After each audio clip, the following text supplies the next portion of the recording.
So today we'll discuss a very important topic, acid-base disorders or arterial blood gas analysis. So first of all, we'll look at some normal values.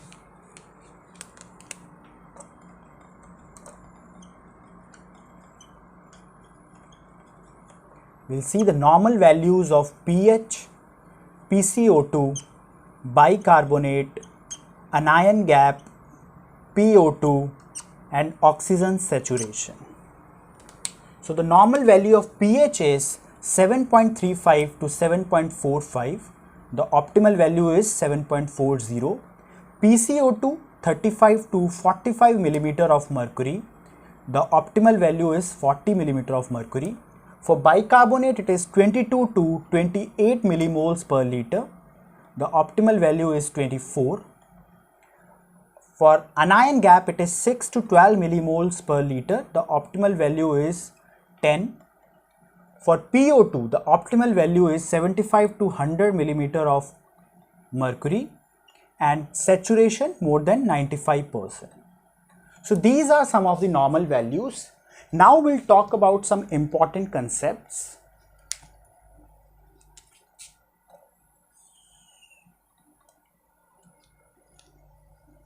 So as I've told you, the normal pH falls in the range of 7.35 to 7.45.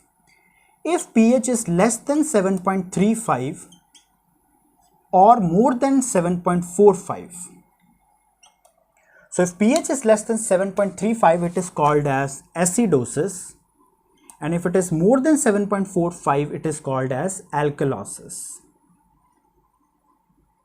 Okay. Now another important thing is bicarbonate. The control of plasma bicarbonate is done by kidneys,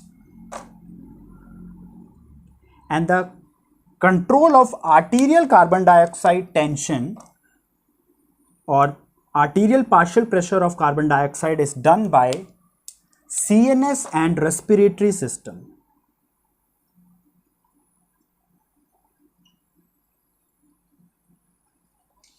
Okay. Now another important thing is metabolic. Whenever we say metabolic in context of ABG analysis or acid-base disorder, so we are talking about bicarbonate. So metabolic term is used in context to bicarbonate. And whenever we talk about respiratory disturbance, so we are talking about PaCO2.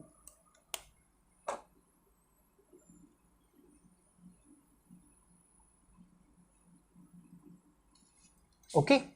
So with this background, we'll move on to our main topic, that is acid-base disorder.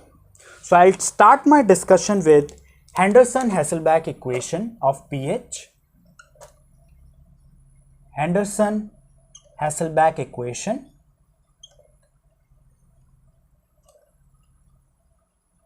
So according to this equation, pH is determined by this relationship 6.1 plus logarithmic bicarbonate upon PaCO2 into 0.03. So what does this equation suggest? This equation says that pH is primarily determined by the ratio of bicarbonate over PaCO2. So when we talk about the acidosis, so acidosis, as we all know, means fall in pH, and alkalosis is rise in pH.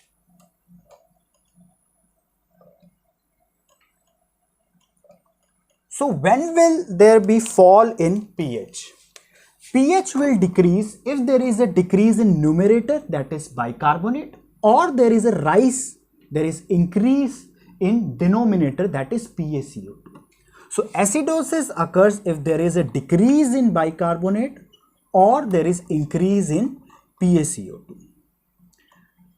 Similarly, alkalosis occurs, I told you alkalosis is increase in pH. So increase in pH will occur if there is an increase in numerator, that means there is increase in bicarbonate, or there is decrease in PaCO2. Okay. Now I have told you in the beginning that bicarbonate pertains to metabolic. So if there is a decrease in bicarbonate in association with decrease in pH, that is called as metabolic acidosis. And if there is increase in PaCO2, that means respiratory disturbance in association with decrease in pH, that is called as respiratory acidosis. So acidosis can result because of metabolic disturbance or respiratory disturbance, decrease in bicarbonate or increase in PaCO2. Similarly, if there is increase in bicarbonate in association with increase in pH, that is called as metabolic alkalosis. And if there is decrease in PaCO2 in association with increase in pH, that is respiratory alkalosis.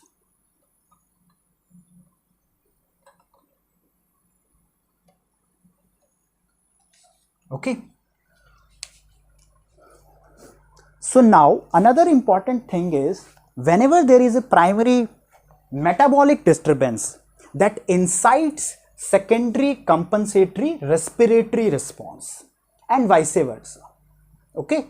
If there is primary respiratory disturbance, that will incite secondary compensatory metabolic response. So this is about the compensation. So let me tell you, compensation, when we talk about the compensation, so compensation follows an important rule that is known as same direction rule. Same direction rule.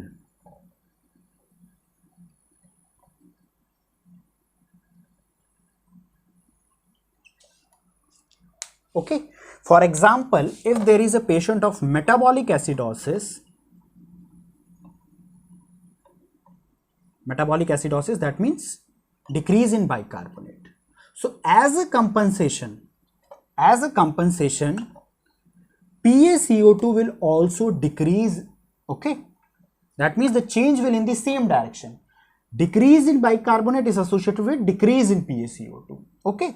And similarly, if there is a patient of metabolic alkalosis, which is associated with increase in bicarbonate levels, so as a compensatory mechanism, there will be increase in PaCO2. So this is same direction rule. That means for compensation to occur, the change will occur in the same direction as that of the metabolic disturbance. If bicarbonate will increase, PaCO2 will tend to increase. If bicarbonate will decrease, PaCO2 will decrease. So this is about the same direction rule. What if it occurs in opposite directions? That means you are dealing with a mixed acid-base disorder. So I'll repeat, if the change it occurs in opposite directions, so that means you are dealing with mixed acid-base disorders.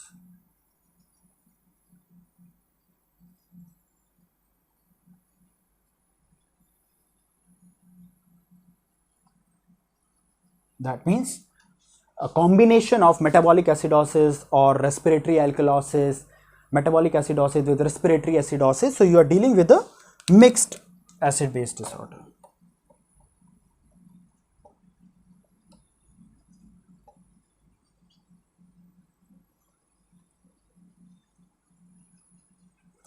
For example, there is a patient of alcoholic ketoacidosis, and if he starts vomiting, so because of loss of HCl in the vomitus, there is, apart from alcoholic ketoacidosis, there is also alkalosis in this patient because of loss of HCl. Okay, so this is an example of mixed acid-base disorder.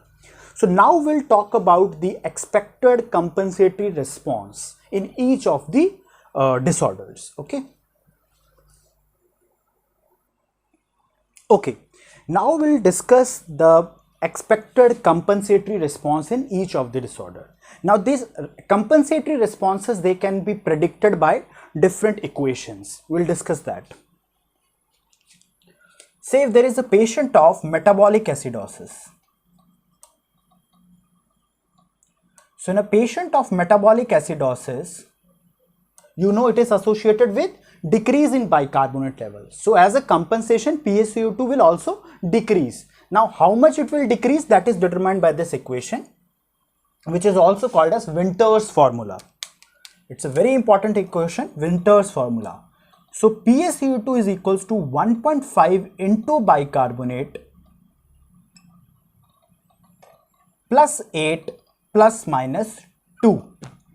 Okay, this is one way of determining the PaCO2 levels. Other way is bicarbonate plus 15. You simply add 15 to the plasma bicarbonate levels. Okay, and the third way to know the PaCO2 levels is that PaCO2, it decreases by 1.25 for every 1 millimole per liter decrease in bicarbonate. That if bicarbonate decreases 1 millimole, PaCO2 will decrease 1.25. So with each of these equations, you can predict the expected compensatory PaCO2 response. Okay, but this one is important, the Winter's formula. Now say if there is a patient of metabolic alkalosis. So in a patient of metabolic alkalosis, the PaCO2, metabolic alkalosis is associated with increase in bicarbonate level. So PaCO2 will also increase. So the increase in PaCO2 is 0.75 for 0.75 millimeter of mercury for every 1 millimole per liter increase in bicarbonate level. Okay. Or other way is just add 15 to bicarbonate. So this formula can be used for both metabolic acidosis as well as alkalosis. Now say if there is a patient of respiratory acidosis. So respiratory acidosis it is divided into acute and chronic.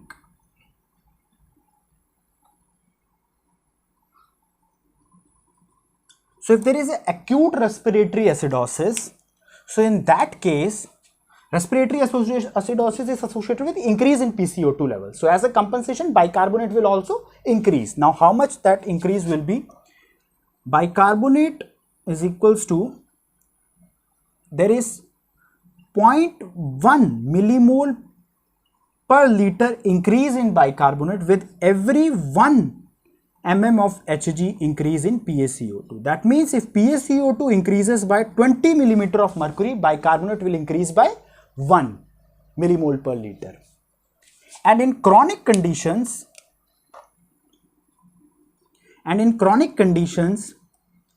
the rise will be more. The bicarbonate will increase by 0.4 millimoles per liter for every increase in, for every 1 mm increase in PaCO2. That means for every 10 mm increase in PaCO2, the bicarbonate will increase by 4. Okay. Now talking about the respiratory alkalosis. So in respiratory alkalosis, again if it is acute, respiratory alkalosis, you know, is associated with decrease in PaCO2 levels. So bicarbonate will also decrease. So how much will be the bicarbonate? The bicarbonate is equals to, there is how much it will decrease, that I will tell you, that there is decrease of 0.2 millimoles per liter for every 1 mm of Hg decrease in PaCO2. And if we talk about the chronic respiratory alkalosis, so the bicarbonate, for bicarbonate, it will decrease further 0.4 millimoles per liter for every 1 mm decrease in PaCO2. So there is nothing to actually understand about this, it is all to cram.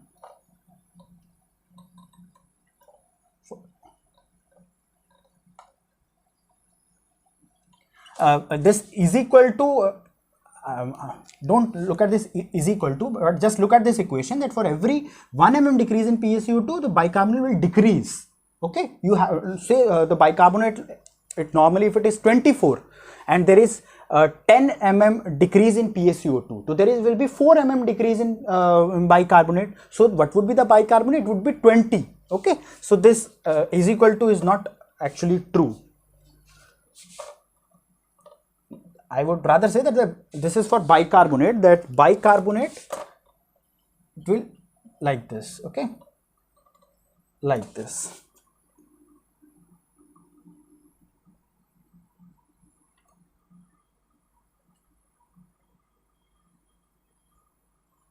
Here it is equal to, rest all are like this.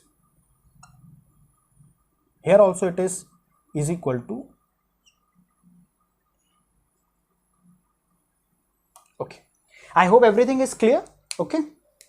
I'll repeat once again that in a patient of metabolic acidosis, you can predict the compensatory PaCO2 by the Winters formula, which says that PaCO2 is equals to 1.5 into bicarbonate plus 8 plus minus 2.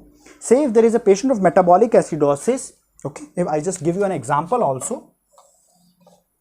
Say if there is a patient of metabolic acidosis, this example is important because why do we need to cram all these equations? Why it is important to calculate the compensation? Because it gives you another clue that you are dealing with the mixed acid base disorder. Look at the example. Say if there is a patient of metabolic acidosis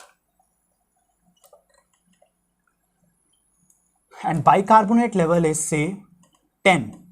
Okay. So what would be the expected PaCO2? So if you apply this Winters formula, so the PaCO2 will be 1.5 into 10 plus 8 plus minus 2. It will come out to be 15 plus 8 plus minus 2. So the it would be 21 to 25. Okay, that would be the range. Okay. So we expect PaCO2 to be in this range. But in case if it is less than 21 or it is more than 25, that means again you are dealing with a mixed acid base disorder. If it is less than 21, that means there is concomitant respiratory alkalosis. And if it is more than 25, that means there is concomitant respiratory acidosis. PaCO2 is more than normal, okay. So we are presuming it to be a normal range. So if it is more than that, we call it as respiratory acidosis. If it is less than that, we call it as respiratory alkalosis. So this gives you this compensatory, these equations, they give you another hint that you are dealing with a mixed acid base disorder. Say if you don't apply the Winters formula, so PaCO2 bicarbonate is 10 and you add 15, so it will come out to be 25. Okay. And if you apply this equation, so for every 10 decrease in bicarbonate, the PaCO2 will decrease how much? If you multiply it with 10, so it will be 12.5. So normal is 24. So if you decrease 12.5, so how much it would be? 11.5 nearly it would be, right? So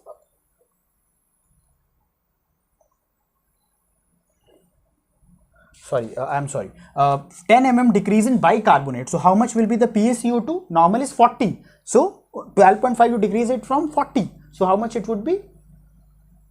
It would be 27.5 nearly. So near about to this range only. So you can use each of these equations. So this is about the calculation of the prediction of expected compensatory response. Now we'll discuss each one of the disorders. So first of all, we'll talk about respiratory acidosis.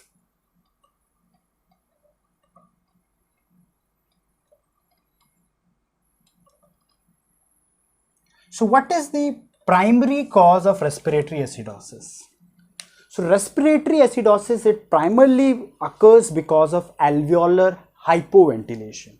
So if I say the primary cause is alveolar hypoventilation.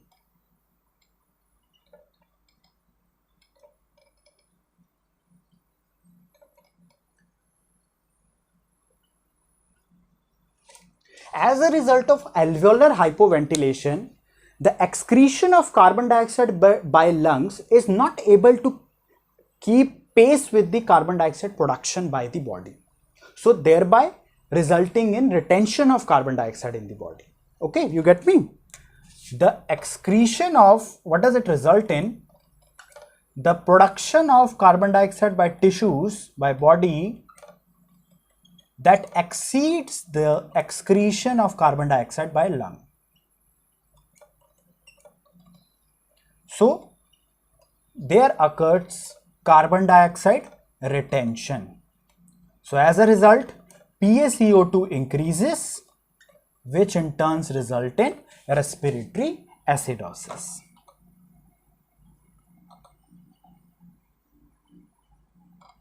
Okay, and as a result of this respiratory acidosis, there will be compensatory. So as a compensatory response, there will be compensatory respiratory acidosis. PaCO2 is increasing, so bicarbonate will also increase. Okay, so there will be compensatory metabolic alkalosis.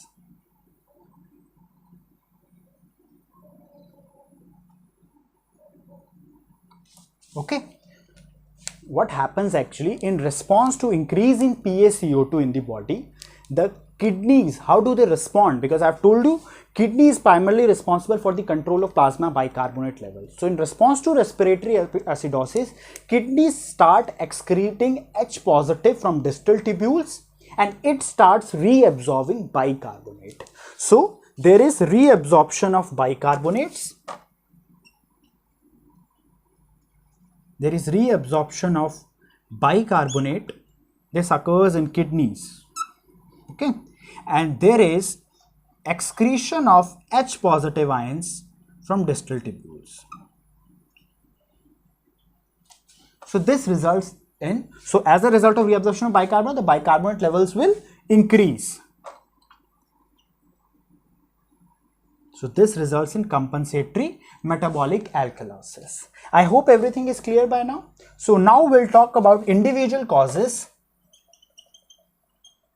So we'll discuss it under broad headings.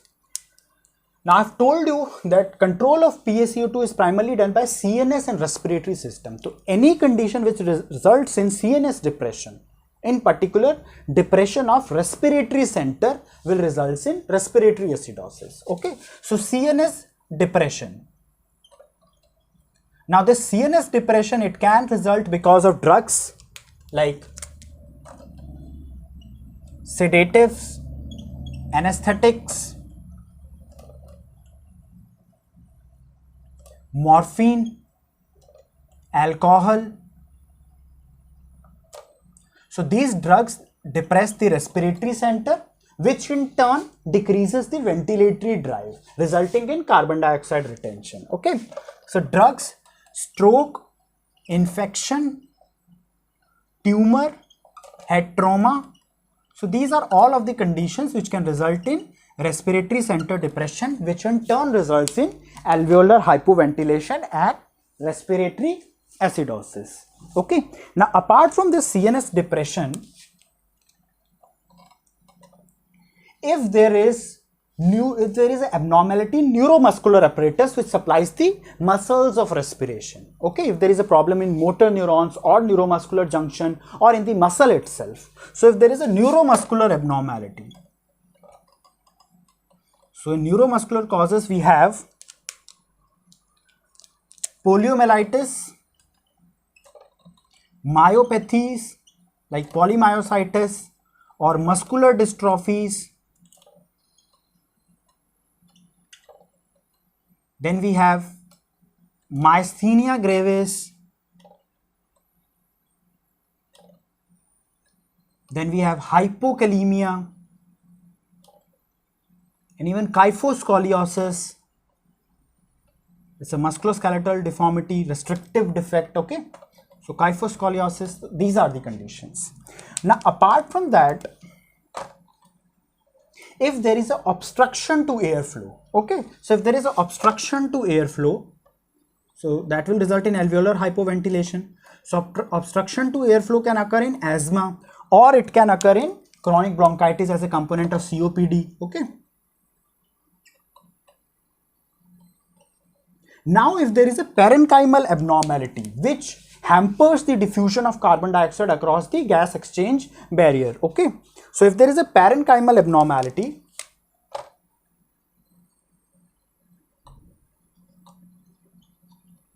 So parenchymal causes include emphysema, it includes barotrauma, okay, it includes ARDS, it includes pneumoconiosis,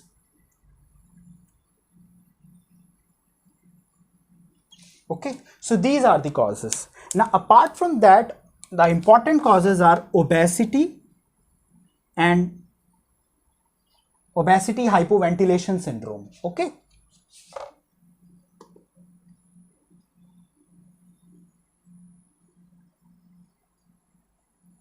So these are the important causes of respiratory acidosis. So if we talk about the treatment,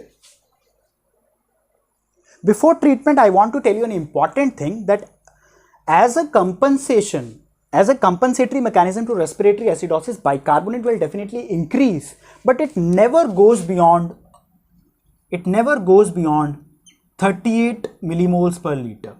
So if it is more than 38, you should think of mixed acid base disorder. Okay, it doesn't go beyond 38 millimoles per liter. Now we'll talk about the treatment. So if I talk about the treatment, so let me tell you, in any patient of respiratory acidosis or hypercapnia, hypoxemia is a normal accompaniment. Okay, because the primary mechanism I have told you is alveolar hypoventilation, and all of you know that the diffusing capacity of carbon dioxide is 20 times higher than that of oxygen. So if there occurs retention of carbon dioxide, oxygen diffusion is also hampered. Okay, so there is hypoxemia is a usual accompaniment to it. So rather it occurs earlier and it is more pronounced, more prominent than hypercapnia.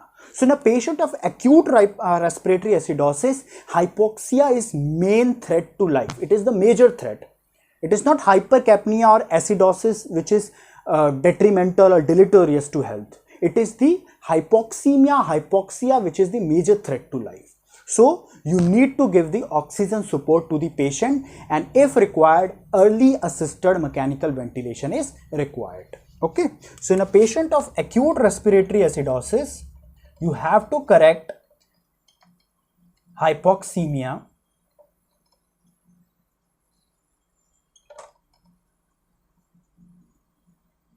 with oxygen or mechanical ventilatory support, right? But in a patient of chronic respiratory acidosis, it's very important to understand, in a patient of chronic respiratory acidosis, oxygen is a double S word. Okay, so it is the oxygen, it is a double S word. Let me tell you how. Again, hypercapnia is definitely associated with hypoxemia in this condition also, but hypoxemia is usually the primary and major stimulus to respiration in these patients. Okay, so if you will give oxygen injudiciously, so that hypoxemic drive will be gone, that will further decrease the alveolar hyperventilation and thereby resulting in drastic increase in hypercapnia. I hope I am clear. Okay, so hypoxemia is the major drive in patient of chronic respiratory acidosis to ventilation to respiration. If you suppress that drive by giving oxygen, so there is further decrease in alveolar ventilation and hypercapnia will drastically increase. Okay, so you have to use oxygen very judiciously, use oxygen judiciously and in lowest possible concentration. Another important thing which you should remember is that the correction of hypercapnia in chronic respiratory acidosis should not be rapid and aggressive. It should not be rapid and aggressive because rapid correction of PCO2 will result in similar symptoms as that will be seen in acute respiratory alkalosis. If you decrease the PCO2 drastically, so it will result in respiratory alkalosis like symptoms. Okay, so it should not be rapid and aggressive. You should slowly decrease the hypercapnic state. Okay, so one thing I have missed is the clinical features. What will be the clinical features in patient of respiratory acidosis? So when we talk about the clinical features, so in acute conditions, In acute conditions, because of a rapid increase in PaCO2, because carbon dioxide can easily diffuse across the blood-brain barrier. So usually there are CNS symptoms. So the patient will have anxiety, confusion, psychosis, hallucination, even coma can occur.